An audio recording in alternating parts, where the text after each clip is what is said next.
आज जो हमारा सीरीज चल रही थी ISS PYQ पेपर 1 2019 की सीरीज है सी।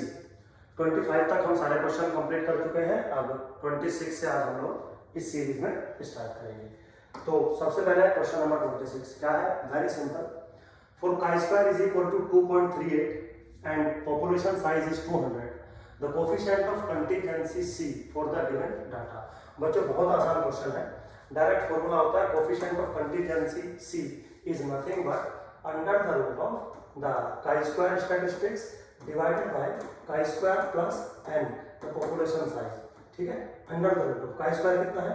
2.38 डिवाइडेड बाय 2.38 प्लस के कितना है? 200। वैल्यू कैलकुलेट करोगे 0.1084 आपको मिल जाएगा। ठीक है, सिंपल था बिल्कुल, कुछ भी इसमें जो है रॉकेट साइंस नहीं है।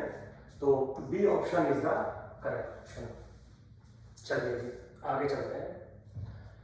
नेक्स्ट क्वेश्चन है मेरे बच्चों, which of the following is और are not needed for validity of chi² test. तो chi² टेस्टिंग जब हम करते हैं तो उसकी वैलिडिटी हम जब बनाते हैं तो कुछ अजम्पशंस हम लेके चलते हैं। वो कहता है कि इन चारों में से या कुछ इन चारों में से कौन सी अजम्पशंस वैलिड नहीं है या मैंडेटरी नहीं है फॉर टेस्टिंग इन chi²। पहला है the sample observation should be independent. Yes, ऐसा होना चाहिए, मैंडेटरी है। दूसरा है constraint on cell frequency should not be linear. ये गलत है क्योंकि शुड बी लीनियर होना चाहिए।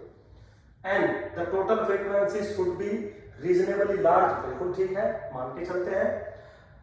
None of the theoretical frequency should be less than 5। बिल्कुल करेक्ट है, ये भी मान के चलते हैं। इसका मतलब जो सेकंड ऑप्शन है वो सिर्फ वो ऐसा है जिसकी नीड नहीं है, जो अपोजिट है। तो option B is the correct option मेरे बच्चों। प्योरली थ्योरेटिकल है। आप कोई भी दुनिया की किताब पढ़ेंगे, जब आप chi² पढ़ेंगे तो ये सब चीजें आपको वहां पे दिखाई देंगी। ठीक है, चलिए विदाउट वेस्टिंग द टाइम आगे चलते हैं। नेक्स्ट क्वेश्चन है मेरे बच्चों, suppose that the 5 random variables x1 x2 x5 are independent and each has a standard normal distribution, a constant c such that the random variable this, जो भी random variable आपके सामने दिया है, will have a t distribution with the value of c।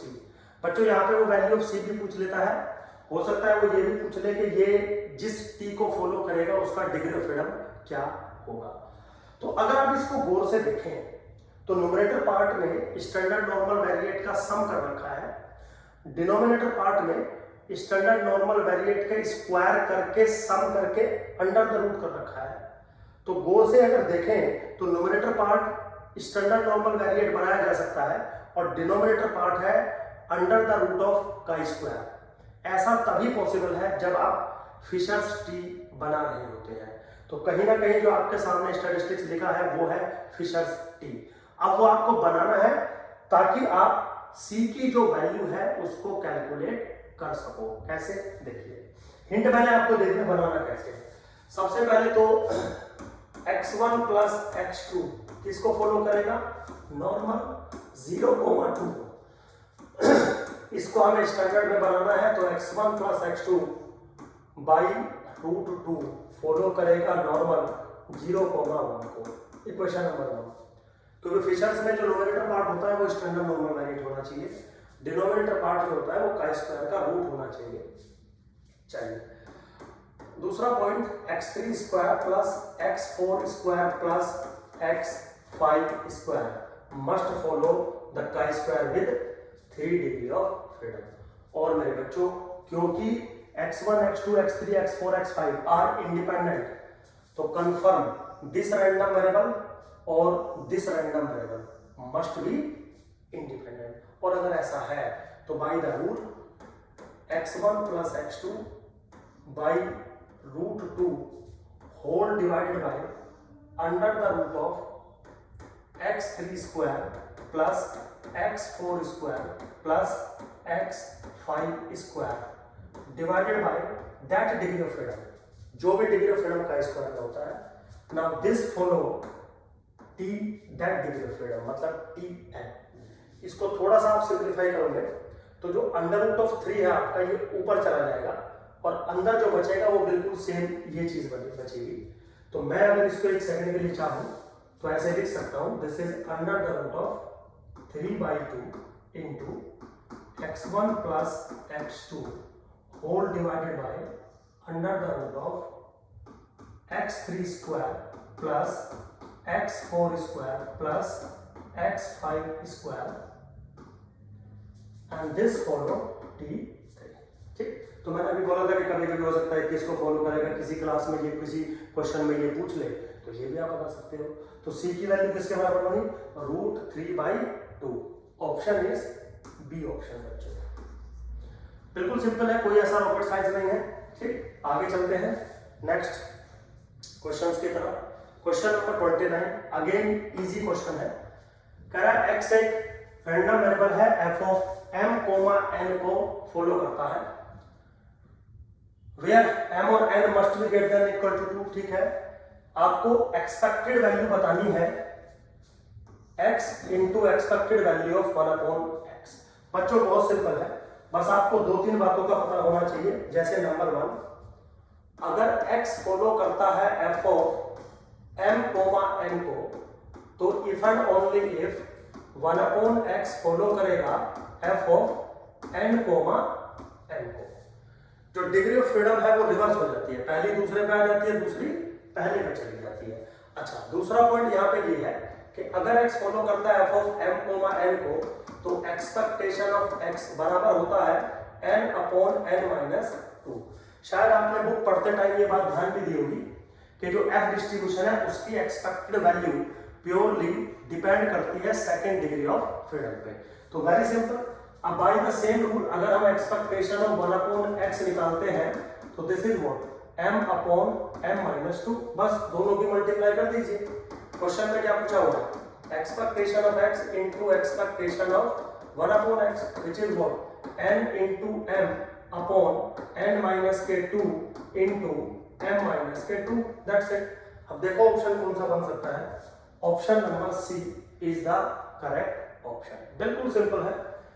आगे देखते हैं next question क्या है? What is the probability that the sample median based on random sample of 3 observations draw from the distribution this one exceeds 1/2।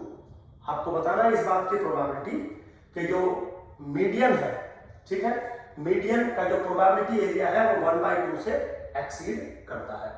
तो बच्चों 2-3 बातें यहां पे देखिएगा। सबसे पहले तो सैंपल है 3 ऑब्जर्वेशन का, x1, x2, x3। ये सैंपल है जिसका डेंसिटी फंक्शन आपको दिया गया है 2x। कब? जब x लाइज बिटवीन 0 to 1। तो यहां पे अगर मैं चाहूं तो इसका CDF निकाल सकता हूं। f of x is what 0 to x ft dt करके। now this is what 0 to x 2t dt यानी कि t स्क्वायर 0 to x यानी कि x स्क्वायर।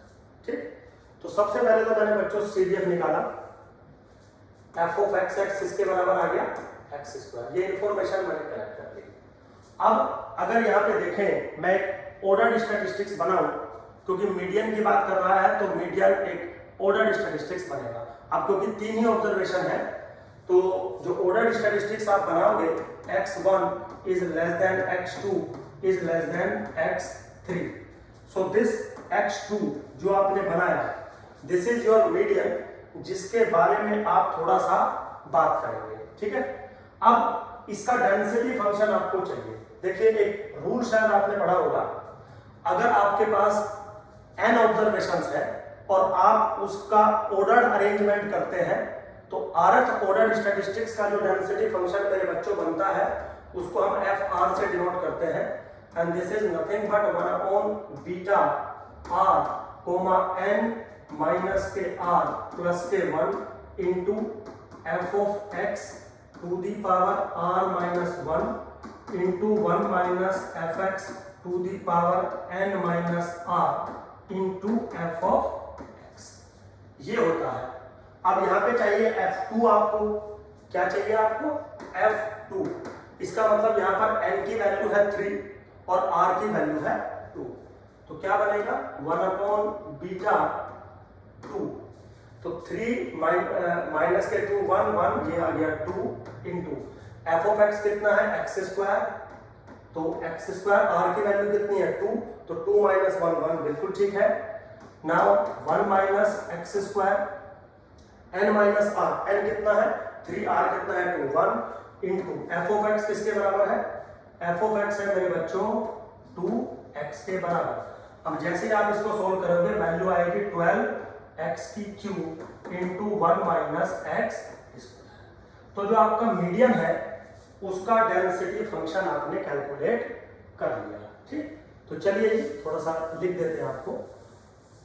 मान लीजिए मीडियन है x, suppose for example median है x, तो यहां पर मीडियन का डेंसिटी फंक्शन कितना आ गया 12x की cube into 1 minus x square, जहां पर मीडियन भी लाइज करेगा बिटवीन 0 to 1, बिटवीन 0 to 1, क्योंकि ऑर्डर स्टैटिस्टिक्स है तो पॉपुलेशन की रेंज में ही वो बिलोंग करेगा, ठीक।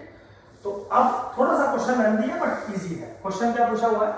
What is the probability that the sample median based on the random sample of size 3 drawn from the distribution exceed 1/2?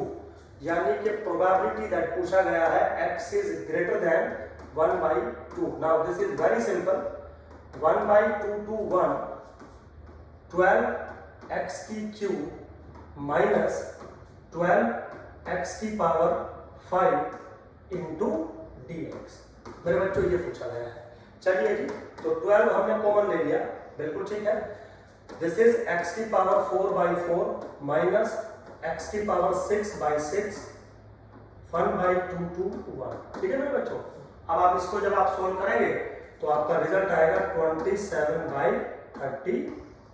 Very simple, option is C, option is the correct option. तो थोड़ा सा question lengthy था, आपको वैसे exam में इतना time नहीं लगेगा क्योंकि मैं तो समझा रहा हूँ, आपको फटाफट कैलकुलेशन करनी होती है। चलिए बच्चों, होप सो आपको समझ में आएगा, तो ज़्यादा लेंथी वीडियो नहीं कर रहा हूँ, समझ में आया होगा। थैंक यू वेरी मच, मिलते हैं नेक्स्ट वीडियो में।